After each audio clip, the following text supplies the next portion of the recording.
Hello বন্ধুরা, আজ আমি মাছ চচ্চড়ি করছি। বাটা মাছ, চারা মাছ, লবণ দিয়ে দিয়েছি, তেল দিয়ে দিয়েছি, পেঁয়াজ দিয়ে দিয়েছি, মটরশুঁটি দিয়ে দিয়েছি, দিলাম জিরে গুঁড়ো,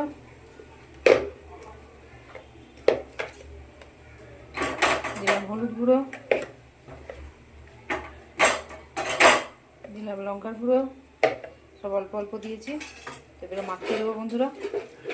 আর আজ এটাকে বাটি চচ্চড়ি, মানে এটাকে জাম বাটিও বলে, বাটিও বলে অনেকে।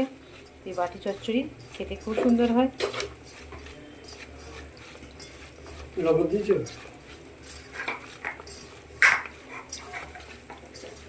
এইভাবে হাতে অনেকক্ষণ ধরে মাখালে খুব সুন্দর হয়, আর গন্ধ একটা ওঠে। এটা দিয়েছো? তো বন্ধুরা এবার পানি দিয়ে দেবো।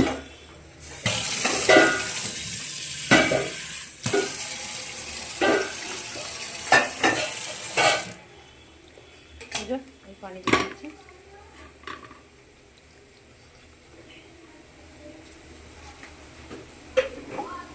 এখন এবার চচ্চড়ি চাপাবো।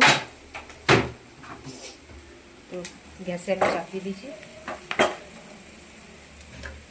এবার গ্যাসটা ধরাবো।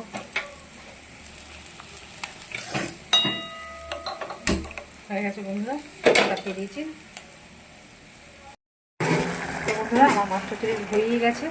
দেখুন আমি এবার ধনে পাতা ছড়িয়ে দেবো প্রথমে।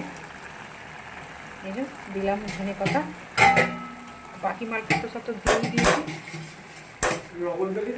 এবার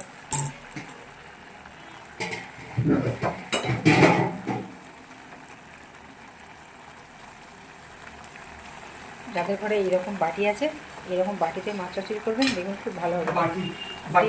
বাটি চচ্চড়ি আর ডিম ভাজিও এতে খুব ভালো হবে, দেখবেন। আর যাদের খুব বড় পরিবার, তাদের এই পরিবারের কেক তৈরি করলে এই বাটিতে কেক খুব ভালো হবে। তো বন্ধুরা আমার মাছ চচ্চড়িটা কেমন হয়েছে?